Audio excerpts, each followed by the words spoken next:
everybody.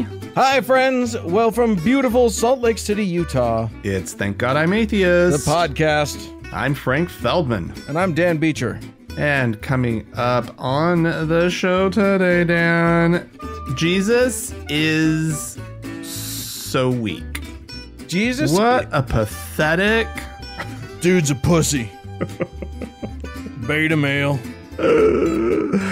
We're going to be talking about I guess it originates from an NPR interview that Russell Moore, that name means anything to any of you, did this week, where he shared some interesting stories about the state of Christianity. And we just kind of wanted to run with that. So that'll be on the second half of the show. First, Dan, one of my worst nightmares is in this story. My absolute worst nightmare, Dan. This is a story of Peggy Jones down in Texas. Now it's my worst nightmare. Who was just out riding her lawnmower, minding her own business, when a snake fell from the sky, Dan.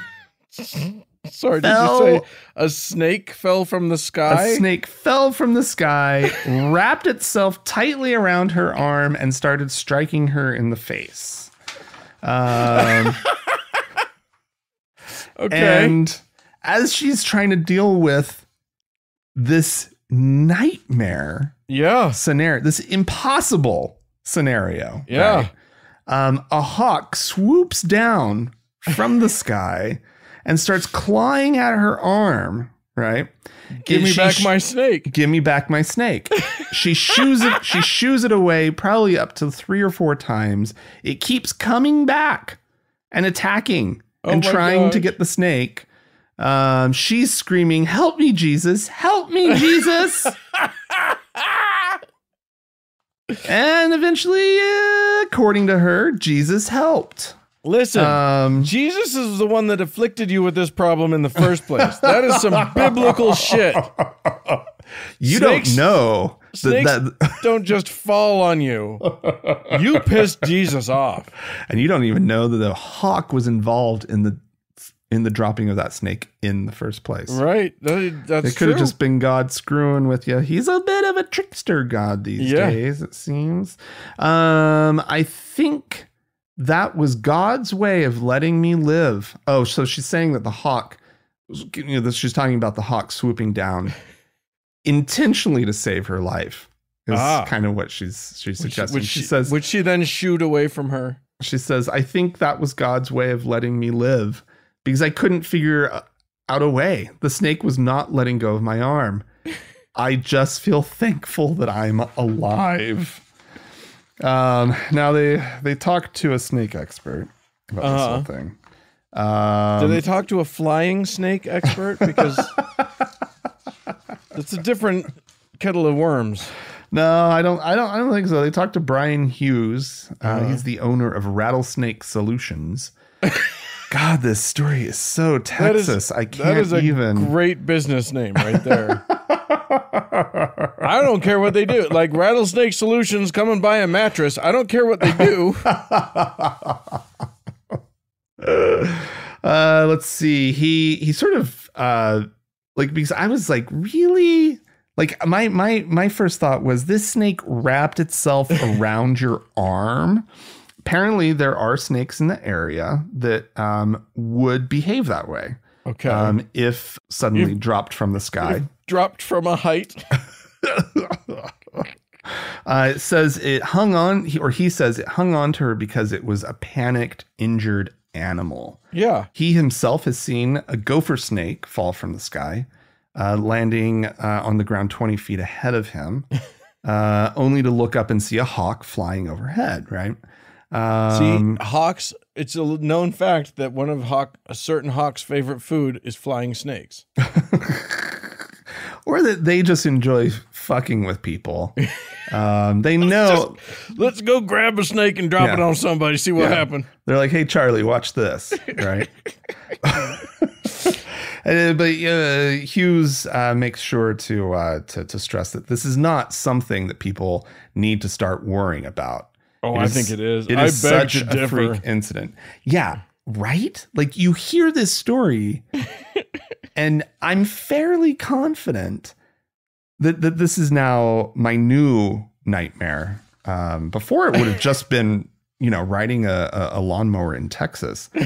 That would have been about as bad as I could have come up with. And holy crap. Oh my God. I mean, look, you're not allowed. You can't tell me that like you're commenting on an incident where a snake falls from the heavens and lands on a person. Then tell me, oh yeah, I saw that happen one time. And then tell me you don't have to worry about this. You can tell me one of those things or the other, but not both. No.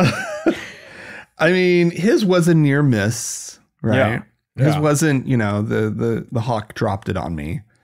I think that the correct interpretation, so there's two possible correct interpretations here. Mm-hmm. If you're a believer, yeah, it's that God's dropping snakes on people. Yeah. And if you're not a believer like us, it's that hawks are like redneck hawks are out there pranking people by dropping snakes on them. I mean, this hawk's trying it again, right? That was the best day of this hawk's life. He was like, that went so much better. He liked it so much he went back for the snake. He's like, I got to do this again. I got to get somebody else. This is delightful. Yeah. So help me, Jesus! There's a snake. Oh man, I love it. That's crazy. All right, I'm gonna take us to a much saner place, Florida.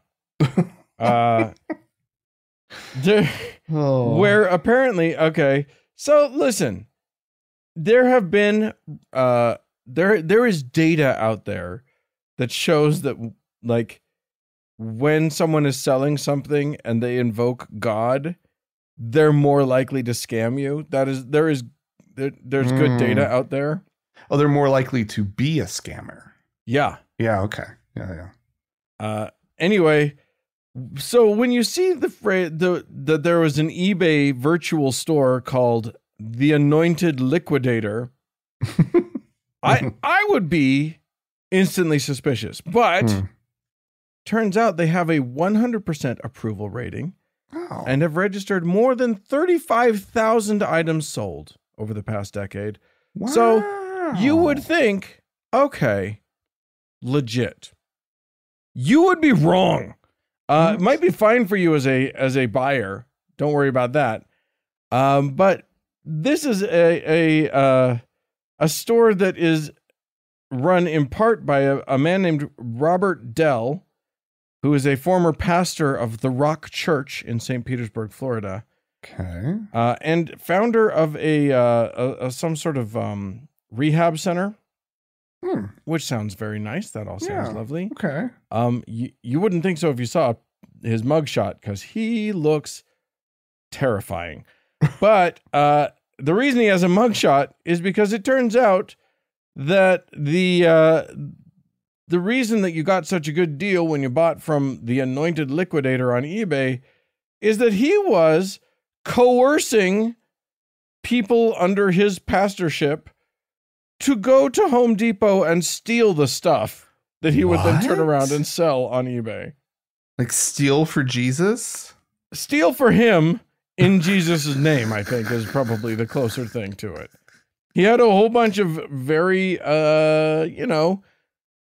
vulnerable people. He ran a rehab, for crying out loud. Oh my God. And apparently he would coerce them into going into Home Depot estimates that over a decade, it was like $5 million worth of stuff that this one guy took from Home Depot. Well, that his minions, but his organization. Yeah.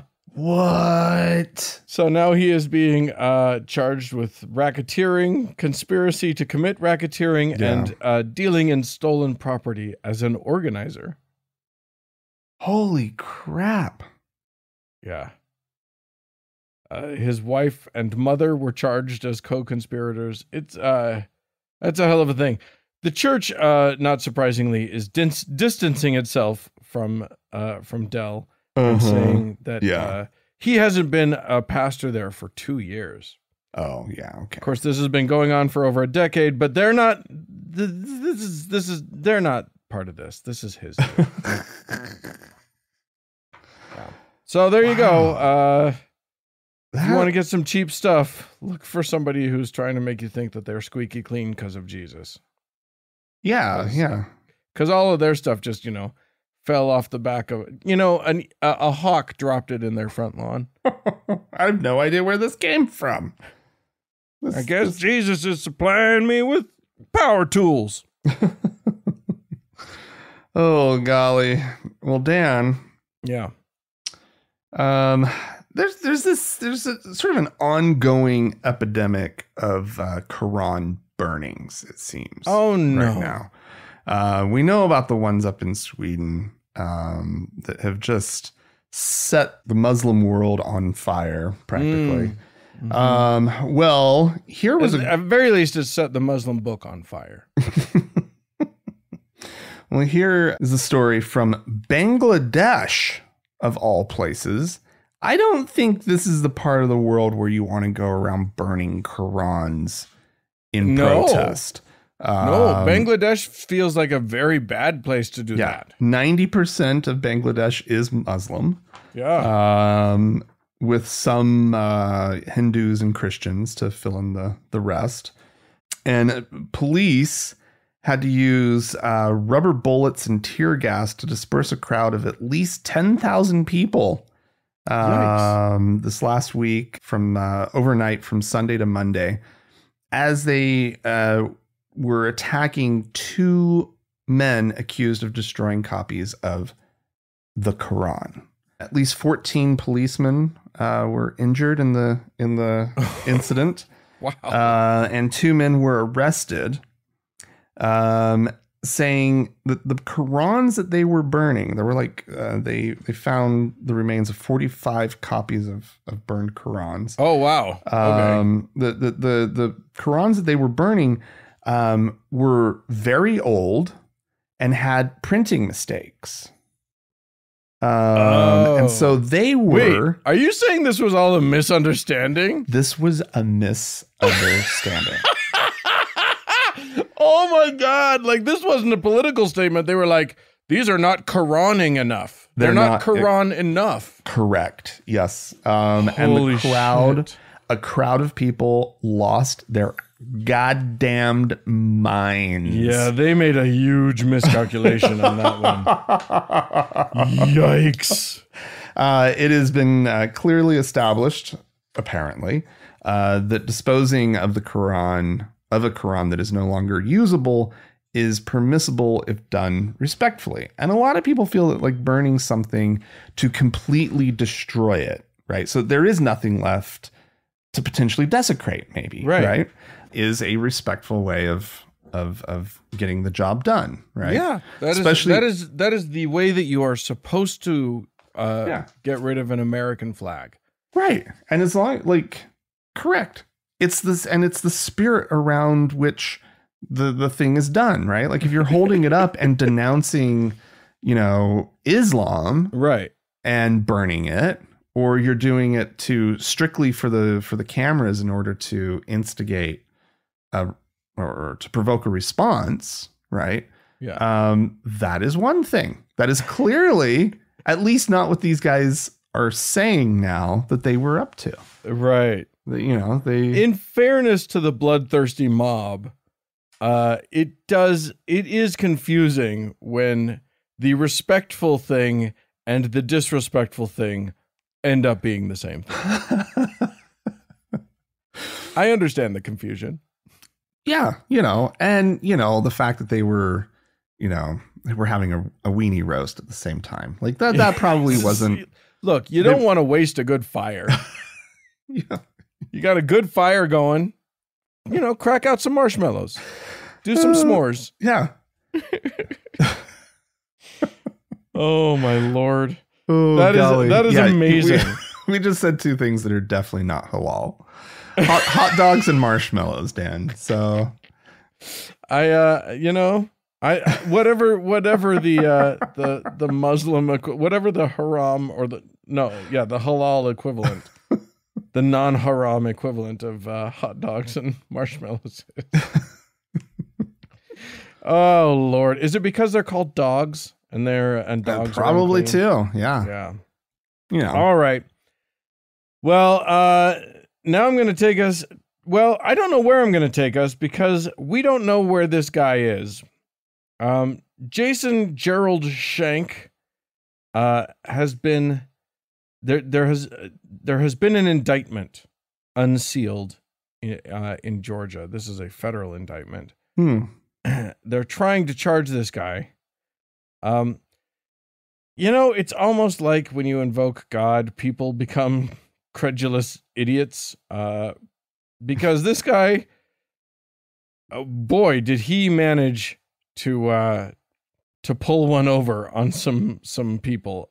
He said that he was running apparently a charity committed. This is not actual charity, by the way. I'm using their language, but just note, not a charity. Committed to giving Bibles to the peoples of China. Distributing Bibles. What a great humanitarian. Yeah. But it is a cause worthy enough, apparently, to believers that he managed to obtain over $30 million for this effort. Holy cow. Really? Largely from other charitable organizations. Oh, no. So he obtained about $22 million from one charitable group and its donors, and about $10 million from another, along with various individual donations. Most of the groups were Ohio based. Apparently, it was Amish people, Mennonite people, like Anabaptist groups. Really? In Ohio, and then some different groups in one of the Carolinas. I don't remember which Carolina. North Carolina, I think. Huh. All right. It does seem like he just took the money and bye-bye. They know that he may have used some of it for the thing, but they can't find the guy. Which that makes sense to me. He is presumed to be no longer in this country. They say prosecutors allege that he used money for things like payments to the company running his family farm, buying diamonds and precious metals, and life insurance policies in various people's names. That's never a good sign. Oh, yeah. And, online sports gambling, that's probably how it starts. You do a little online sports gambling, you rack up too much of a tab, and then you got to pay it out of something. Yeah. And, you got, you got some tens of millions of dollars just lying around doing nothing. Yeah. Yeah. Well, okay. So here's the question. Like, how many Bibles would you have to give away in order to make it legitimate? Because this is a great idea. I'm saying, here's the thing. You can probably find I found retail Bibles. I actually looked this up. I went to, I went to Google Shopping and I typed in Bible. You can find a Bible for $250. You know what I mean? Like, you can find cheap Bibles, and that's retail. That's not even wholesale. Okay, you can find a wholesale Bible, a piece of shit wholesale Bible for $1. Yeah. And so, yeah. So, like, it feels like you raise the 32 million. Right. You give out 100,000 Bibles. That sounds like you did a lot. That sounds legit. You used a very, very small percentage of that money, and like, you got some serious overhead. The rest is overhead. You got to go all the way to China all the time. Those flights aren't cheap, especially first class. And listen, if you want fake papers saying you did a whole bunch of work in China, you grease one Chinese politician's palm, you're going to have all the paperwork you need. Dan, how dare you? If he had just done this legit, meaning not legit, but like if he had been a little smarter about it instead of just taking the money and run. Yeah. He could have kept this going for forever.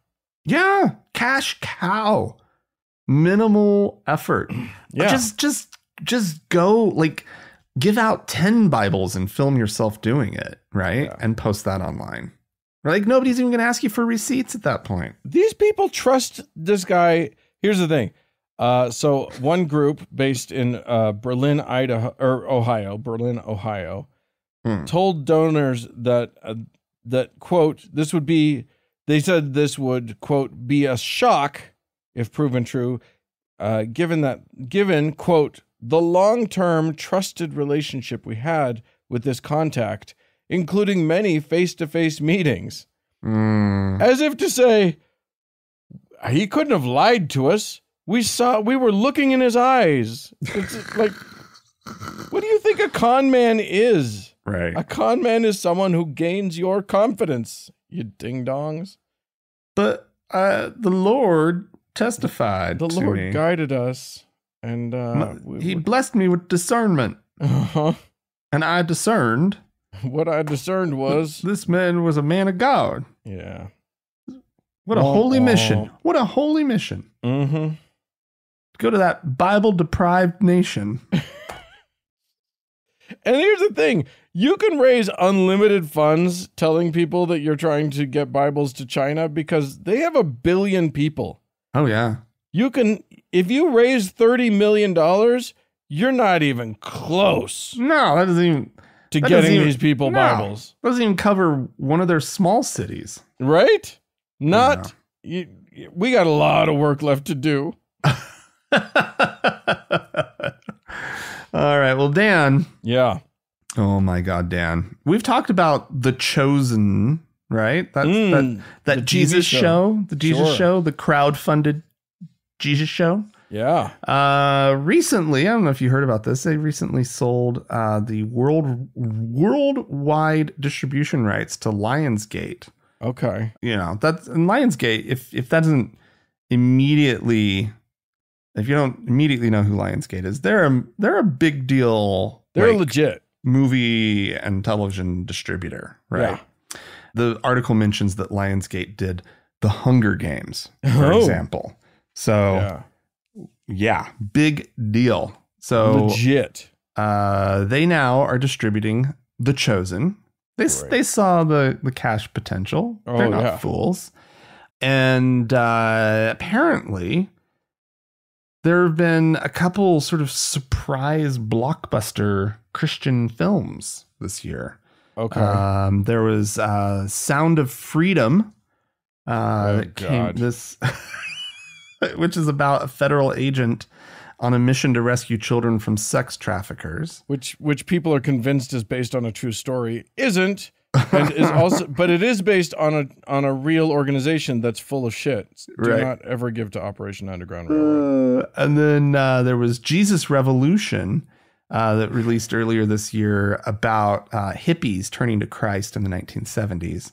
And that also distributed by Lionsgate was their biggest release in the last 4 years. Can I just say something? I'm just going to say this now because you just talked about part of the problem. It feels a little apropos. I said something to Andrea earlier this week, and I'm just going to say it to you now, which is that the hippie movement is like the most disappointing political movement that has ever happened on the face of the earth. They achieved nothing, even though they had great momentum, and then they all turned into like dickhead assholes. Yeah. Instead of like continuing with their solid belief system, they just turned into a bunch of dicks. It was just about the drugs. It was just about the drugs and the sex. That's all it was. That's all it was. Your disappointments, hippies. Boomers. And then they got all boomers. Let's not get on boomers again. We'll get 200 emails. Anyway, let's turn into a bunch of boomers. No, so apparently this has got the attention of folks like MGM and 21st Century Fox and Sony Pictures, which have all launched their own faith-based studios this year. It doesn't surprise me. It's very clearly, not only is it a cash cow, Yeah. but it's a cash cow where the people who are consuming it aren't allowed to criticize it because they feel like they'll be betraying their own. So like every film you make is going to have a 5-star Yeah. That's review on everything. Yeah. Even if it's crap, you don't have to be concerned with quality in the least. Yeah. And so, yeah, it's no surprising that a bunch of cynical movie executives are just like, yeah, fuck, we'll make some Christian movies. Yeah. However, Christians are seeing this as like the great turning of Hollywood, basically. Yeah. Right. Well, what are they going to do now that, because they've hated on Hollywood for so long? It feels like they're going to be in trouble. Yeah, there's this is from Ted Baer. He's the founder of Movie Guide, which hosts an annual gala that rewards films based on their biblical messaging. He says there's a tremendously powerful movement toward Jesus right now that most people aren't aware of. Yeah, that's true. We pay attention to this stuff, and I'm not super aware of that. The nature of man is to be hostile to Christianity and to salvation. But there's more and more people in Hollywood moving in the other direction. So he sees this as not the most, like, Hollywood is a business. If they see $1, they're gonna go. They're gonna get. They go. They do it. They want to make quick, easy money. And to your point, what could be easier money than making movies with non-stars? Yeah. Right? They don't have to put Brad Pitt in these movies. You can get Kevin Sorbo and freaking Jim Caviezel. Yeah. They're available. Pennies on the dollar, right? Yeah. For making a Hollywood movie. The production quality doesn't have to be through the roof. Yeah. I mean, nice if you spruce it up a little bit, but it doesn't have to be, Lord of the Rings or whatever. No, you get to go with literally the lowest rent of all of the Baldwin brothers. That is. And then an audience that's just starved. They feel so neglected, right? They're not allowing themselves to watch your other movies. Right. This is actually a really good business move because this is untapped audience that normally would not consume their product. At least not all of their product. Right. Now, according to Movie Guide, this guy that I was just talking about, Ted Baer, his little group, the total percentage of movies with positive Christian/redemptive content yikes has soared from 10% in 1991 to 59% in 2022. However, those numbers do include films like Top Gun Maverick and Sonic the Hedgehog 2. What? Which clearly fall more on the redemptive content side of things. What the hell is redemptive? Oh, I guess it's redemptive when it's like there's family-friendly messaging. I'm thinking of Top Gun, and it's like, what's redemptive about that is America kicks ass. Yeah. Against a literally unnamed national opponent. What do you? Oh, it's so redemptive. Do you feel redeemed, Frank? I feel so redeemed by the kicking of ass. Yeah. I mean, this does mean that if Hollywood is spending time making these movies, there's going to be more of it out there. Yeah. So brace yourselves, guys. There could be some real schlock coming your way. Yeah. When are they going to make movies for us? All the movies are for atheist themed movies. Yeah. Barbie. What about that? Sure. Barbie has a message towards the end that could be considered atheist. I don't know. Hey, Frank. Yeah. What would you like to ask Jesus? Why? Okay. Well, then I'm going to ask because I have just opened an app on my phone called Text Jesus. Oh, okay. And so I've just asked Jesus why. This is a new app that has come out from a company called, I don't know what it's called. The developer's name is Stefan Peter. Catloaf is the name of the company. Oh, okay, cool. Why are your followers such jerks? Right, exactly. Well, you had one question, and I asked it, and it was why. But unfortunately, now the AI thought that I was referencing the last question I asked, which was, "How can I know if you're real?" I've asked Jesus several questions. Here's the thing: it just uses ChatGPT, but what it does is it basically prompts the app itself prompts ChatGPT to sort of take on the persona of Jesus or of Mary or Joseph or Peter or Matthew or Mark. Oh, wow. Or Judas Iscariot or John the Baptist or Abraham. Anyway, and you can ask any of these figures questions. Nice. And then the AI will answer in their name. That's amazing. Literally, I called up you get a bunch of free messages. I'm out of messages now. Literally typing why was the last message I get. So you have to pay. This is a subscription. I assume so. You have to pay to talk to Jesus. Yeah, I don't know Jesus? how many I got. Yeah. Which is as good as real Jesus, which is just as good as real Jesus, if not better. It's actually better than real Jesus because at least it talks back. You get actual answers when you talk to this Jesus. And it doesn't mean that you're crazy. Yeah. Oh. So there you go. Kind of crazy.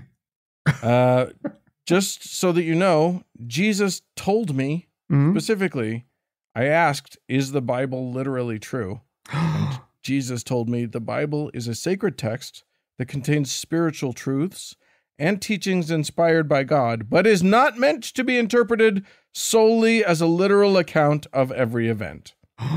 That's what Jesus said? Jesus said that. So you guys, you can go and tell your friends and family, don't take the Bible literally. Jesus said not to. Jesus was very clear about that. I think this thing is going to take some fine tuning before Christians are happy with it. It seems like such a bald-faced cash grab to me.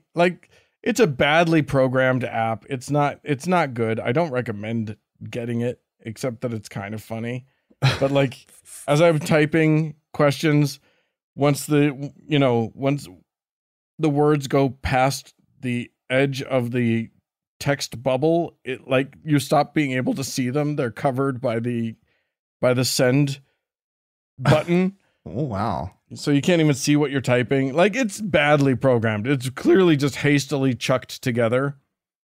But it is kind of funny. And it is I don't know who the market is that they're trying to go after. It's probably just us and sad old people. Oh, don't say that. Well, that makes me sad. I don't want people preying on gullible old people. Well, if it makes them happy to text to Jesus, to prey on old people, yeah. I mean, look, it's probably I don't actually know how much it costs. It's not telling me, but it's probably not that expensive. I don't know. Upgrade to premium. I don't know how much that costs. $2.99 a month. Or you can do it for $30 a year. Oh, so yeah, okay. Do the yearly one. That's a deal, man. That's a steal right there. I'm charging it to the podcast. Nope. All right. Well, if you, friends, would like to talk to Jesus and are willing to cough up the money, let us know. Write into us, podcast@thankgodimatheist.com. Or call and leave us a voicemail message and tell us about it. The telephone number is 424-666-8442. Stick around. There's more show coming up.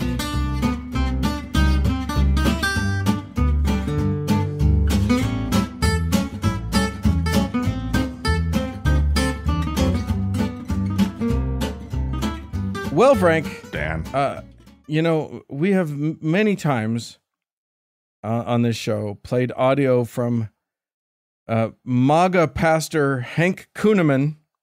Yes. I still have a reminder in my phone for, let's see, I don't know how much longer it is, but there is a reminder in my phone that in 2025 to make fun of Hank Kuhneman for getting his prophecy about Trump being president again wrong. Oh, damn. We'll see. Boy, see. That's some dicey. You should not be tempting fate the with fates like that. Yeah. Well, here's the thing. Go outside, turn around, spit, swear, whatever you have to do. Okay. Here's the thing about it. He made lots of predictions, and most of the ones that he made about Trump, sorry, not predictions, prophecies. He prophesied. He called them prophecies. He said they were from God. Which is way bigger deal than just predicting. Sure. Yeah. If you ask me. And in these prophecies, he was very clear that that Trump did win the election and would be reinstated. And he very frequently used a timeline that was like, in the end of this year, it's going to happen. He's going to be brought back in. We're all going to learn that he was the real president the whole time, and he's been working behind the scenes and blah, blah, blah. He said a whole bunch of stuff. Jesus Christ. Yeah, of course. And then when none of it happened, all of his prophecies fell flat, some people called him out. Well, he checked with the authorities, and he has this to say about it. That's why this man hasn't been opening his mouth, because Jesus said, don't do it. I went to my fathers. I went to my spiritual mothers. I went to my board. I went to my peer level relationships and said, hey, there's a lot of calling out going on and my name's getting thrown out there. What do I do? Jesus told me not to say anything. They said, follow what Jesus said. You're right on. And not only that, we're your accountability system. And they told me not to address it. And so don't keep asking me to take the lead. I have. I've honored Jesus. I've done what he said. And I honored those that I'm accountable to, submitted to. Oh. Stop asking him to take responsibility for his very, very false prophecies. Jesus told him not to. He must follow Jesus. You got to do what Jesus says. Oh my God. Even if Jesus is upset with you. Even if Jesus is wrong. Yeah. Even if the crazy voice in your head is wrong. Even if he lied to you and tricked you and then told you you're not allowed to apologize for it. You got to go with that. Yeah. Do whatever he tells you. God, it must suck to have a really dumb magic voice in your head.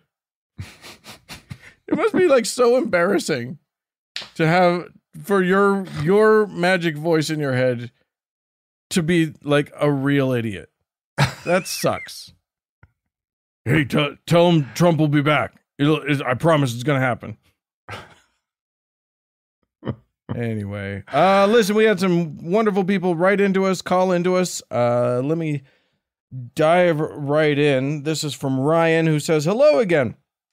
On your previous episode, you both brought up the disparity between claimed atheism and the amount of people who probably are atheists. I have some interesting hands-on experience with this on a regular basis, and I personally believe the number must be higher than reported.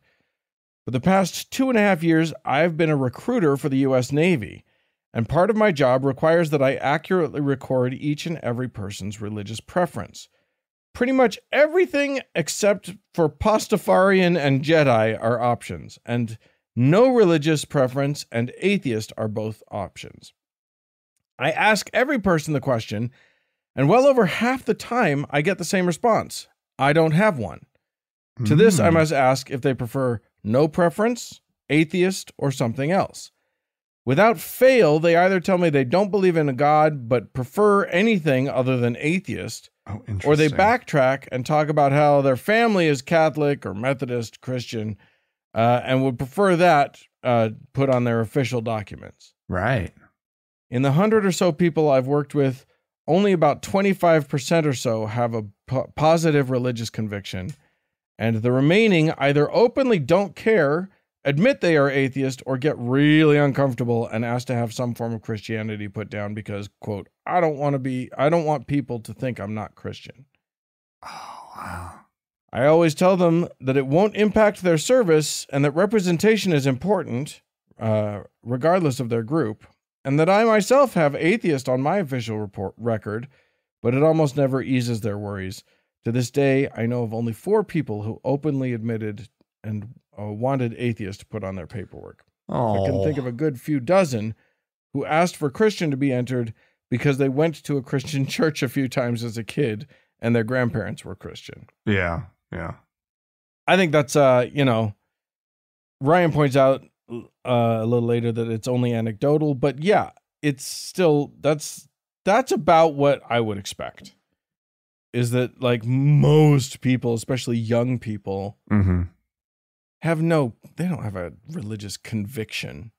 Right. A lot of people develop conviction when they think they're supposed to. Like they become parents and they never really cared about it, but then like it feels like they haven't thought about it at all. And then it just feels like, oh shit, I'm supposed to. That's what you do. I'm supposed to raise kids in church, so I guess we gotta pretend like we're Methodists now or whatever. Along the same lines, JB wrote in to say, speaking from experience, if someone's conversion to atheism / leaving of religion is a gradual process rather than initiated by one impactful event, there's a sort of safe medium space between being a Christian and being an atheist, where you may tell yourself and others that you don't believe in the Bible as an organized religion, but you still believe in a God / creator.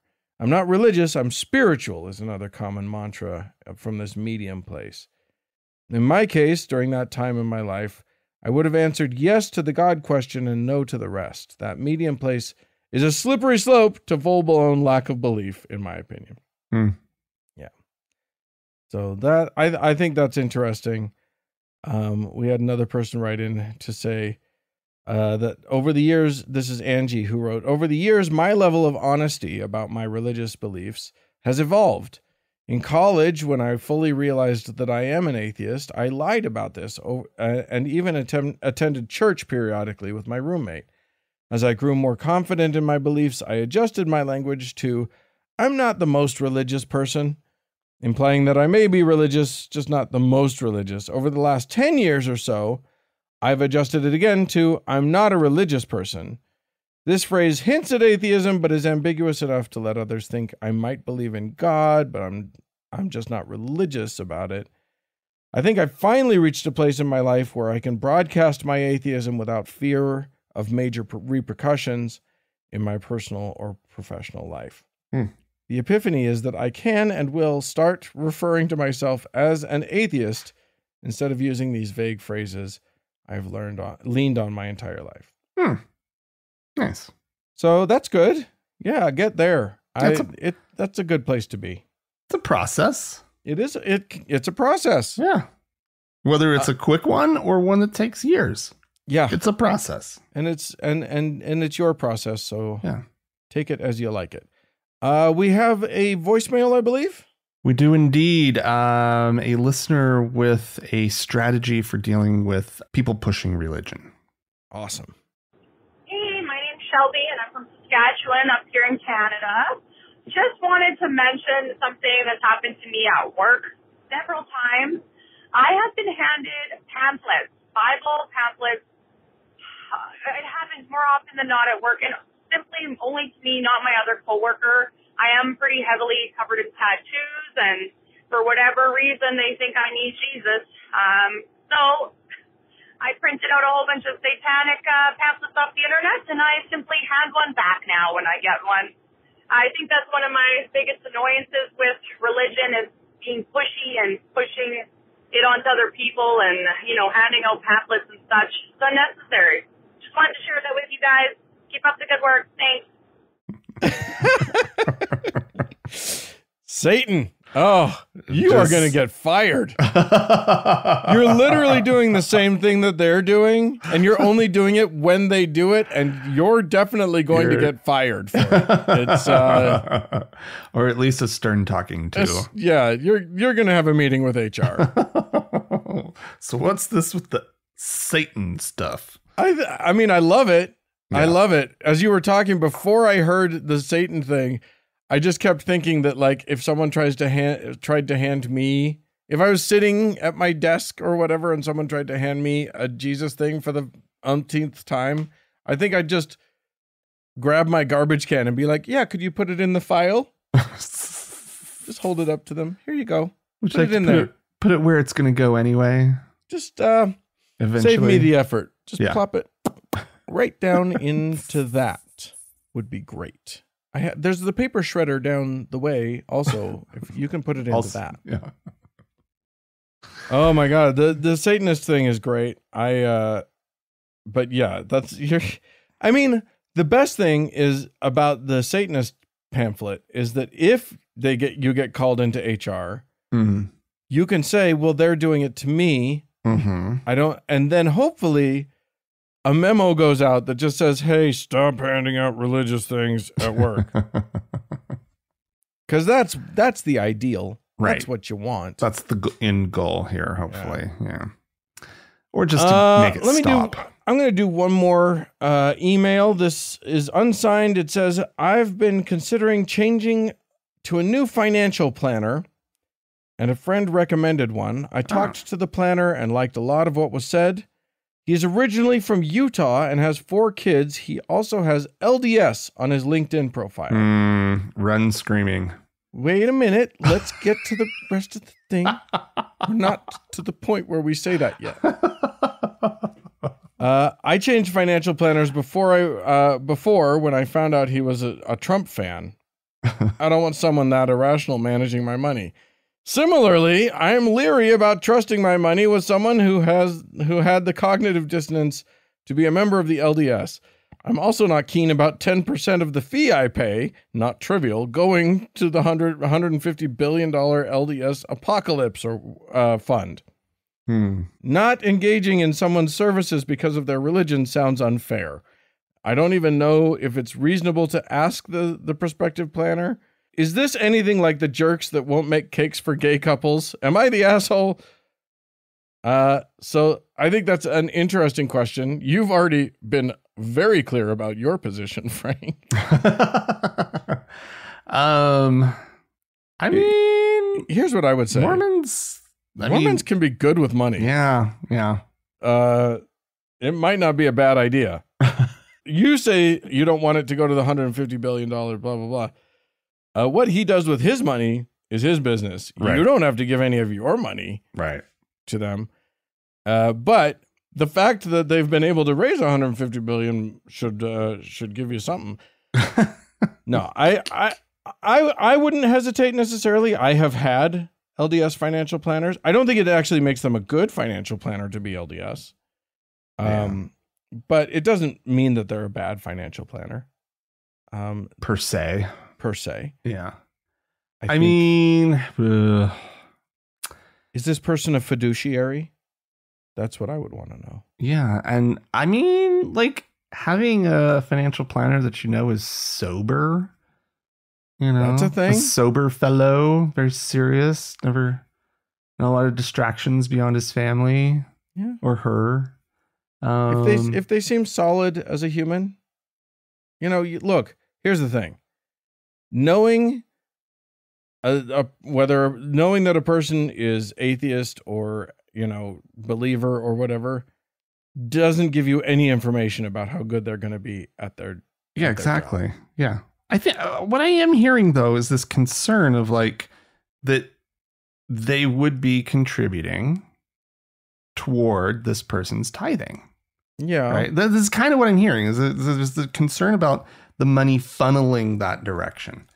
Well, and also, and that's an inch. Like people are concerned about this, where their money is spent, after they've handed it over to some organization or company or person in this case. And so like, I don't know. I think that like if that's bothering the emailer, like, I don't know. Is that, is it equivalent though? Because they're asking the, am I the asshole question, right? Are they basically being like the cake person? I don't think you're being like the cake person. Because we all make these decisions, right? Your concern isn't like punish. Well, I don't know. Like when I think about what the shitty part of being a baker who refuses to make cakes for gay people, that's the concern there is that it's founded on hatred and oppression of gay folks. Right. It is founded on a sort of philosophical stance that gay people are inherently bad and shouldn't get full enfranchisement in society. And I'm not hearing that from this email. I mean, yeah, what Mormons. I mean, the concerns that you raised were that the person isn't a clear thinker because they believe in this, which, by the way, I don't think is a fair thing. I think plenty of very smart, very brilliant minds are believers in religion, in God, in various things. Both my parents were very very smart people with PhDs and whatever, and they believed. Yeah. And so it's like, you can't. That to me is an unfair line to say that the person is not a rational person because they believe. Right. They can be perfectly money grubbing. Right. Right. And what you want is someone who is in it to win it money wise. Yeah. Yeah.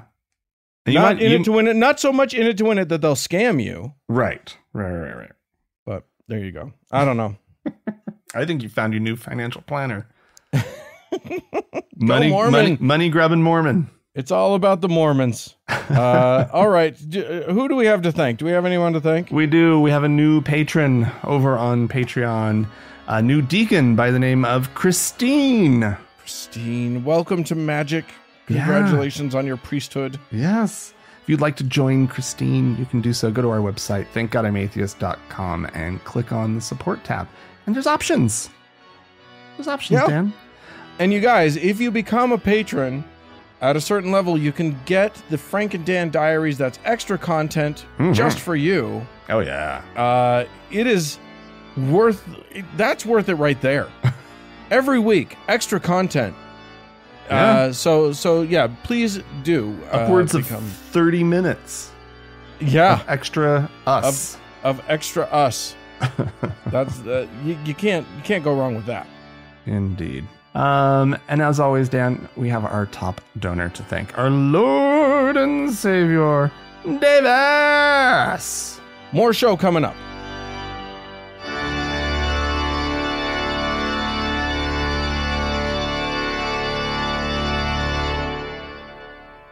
Well, Franklin. Dan.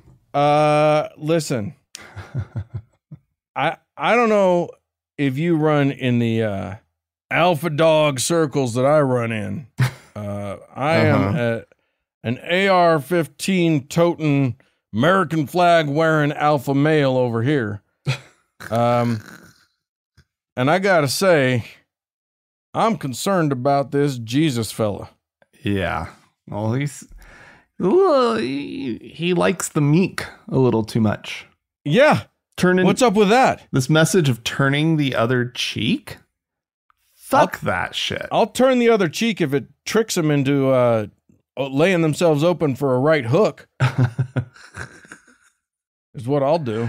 No, this is coming from an interview that Russell Moore, who was he was high up in the Southern Baptist Convention, right? And basically resigned or was ousted or something. I remember you did this story a while back about him kind of leaving and kind of just being like, there was a parting of ways. There were problems over there.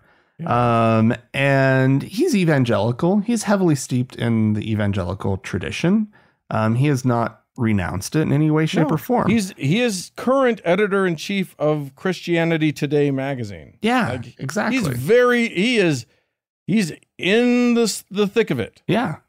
And he did this interview on NPR where he mentioned some concerns that he has about like pastors essentially coming up to him and who've just recently quoted the Sermon on the Mount in their preaching, right? Like this Your various beatitudes. Yeah. And then someone will come up afterward and say to the pastor, where did you get those liberal talking points? Right. And so the pastor will say, I'm literally quoting Jesus Christ. And the response is not oh, shoot, I didn't realize. It's more along the lines of, yes, but that doesn't work anymore. That's weak. Yeah. Is what Russell Moore is saying he's hearing. From his pastors. I don't know how much our listeners are aware of the whole, like, I made fun of this alpha male movement that's happening right now, but it's prominent. Yeah. There's a lot of it going around. Like, men, very, very insecure men are concerning themselves very deeply with whether their behavior is alpha behavior or beta behavior. It's so dumb. Listen, friends out there in podcast land, if you're worried about whether you're being alpha or beta right now, you are the thing you're scared of. You already are the insecure, sad, sort of scared guy that you're afraid to be. Alphas don't question. They don't wonder. An alpha doesn't sit around wondering. Well, whether they're an alpha or not. The point is, if you think that those categories are meaningful categories that you should worry about, you're a scared, insecure man. Oh, Dan. It's like, I saw a TikTok that delighted me, where it was a sort of surfer dude guy, and he was making, he was piggybacking this video off of a comment that he had gotten on another video where a guy was like, "Hey, why'd you paint your nails?" And he went, "Oh, dude, you don't know about doing whatever the fuck you want? It's great, man. You should totally do it." Yeah. Yeah. Yeah. Who's the confident, secure one? Yeah. Right. In this scenario. Let me tell you something. It doesn't get more confident and secure than a drag queen. You're not gonna beat that person at like alpha energy. Even though that alphaness is presenting a little differently. Yeah. That confidence, rather, is presenting itself a little differently. Yeah. But there's this terror of not being masculine enough. America's losing its masculinity. Right. Because men are rejecting the literal poison that has been poured into them. But this is a perennial American obsession, right?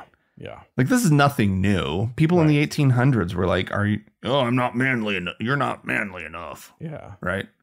And it's like, come on. Ugh. Who cares? Yeah. And also, what could be more boring and painful than living a life where you have to be stuffed into this tiny little box where you're not allowed to have feelings? Right. Except mad. You get to be mad or happy. Right. Or like grumpy. Those are the Dan, happy isn't really encouraged too much. Well, you're allowed to be it. You just aren't it. You can't demonstrate your happiness. Yeah. Too exuberantly. No, exuberance is out. That's right out. Anyway, the point here, though, is that on their scale of masculinity, unfortunately, Jesus is a beta male. Yeah. All that meek should inherit the earth stuff, turn the other cheek stuff. Oh my God. It was cool when he had that, that freak out in the temple and started throwing everybody's tables or whatever. They do love that part. They relish that story. But all of that nonviolence bullshit. I mean, listen, we didn't do this story because it's new and we don't have a lot of information about it yet. But the dude here in Provo, Utah, that just got killed by the FBI because he was threatening the lives of the president and vice president of the United States, as well as, you know, Alvin Bragg, the New York district attorney, and all this stuff. Like, this dude posted so many pictures of himself with his AR-15 and his tactical gear and blah, blah, blah. That is an insecure man. And the fact that, you know, he likely, and, you know, the FBI announced that they were there and he went and got his gun. Ugh. That's not going to go well for you. Right. None of this is healthy. None of this is useful to a human. Right. And you can be perfectly masculine and also not be worried about masculinity. Right. Well, and I don't know. It feels... I mean, who cares? Who cares if you're masculine or not? It doesn't... Don't be masculine. Yeah. It Explore doesn't that. fucking matter, right? It's not important. Masculinity is not a virtue. Right. Femininity, also not a virtue. Right. And whatever, right? Yeah. Just be yourself, and that's what matters. You know, if you just came out of the birth canal masculine, right? Yeah. Then great. Go be that. Go chop some wood. That's fine. Go do that. No big deal. But don't sit there being all weirded out by men who, you know, paint their toenails. Who cares? Right. Yeah. You're like, be you, and then let everybody be them. Yeah. Because that's all you're doing. This is an easy one. You. Yeah. This is such an easy one. I think that there is a question here, though, Dan.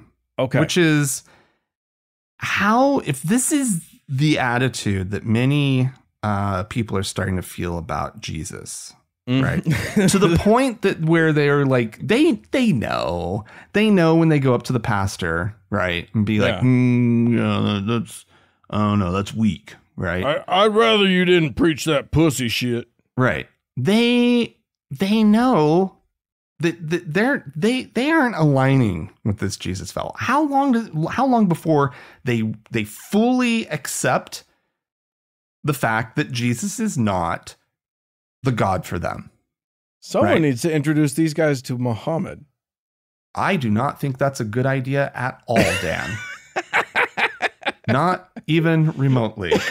These people need to stay as far from Islam as fucking possible, because that when American conservative Christians start converting to Islam, we are fucked.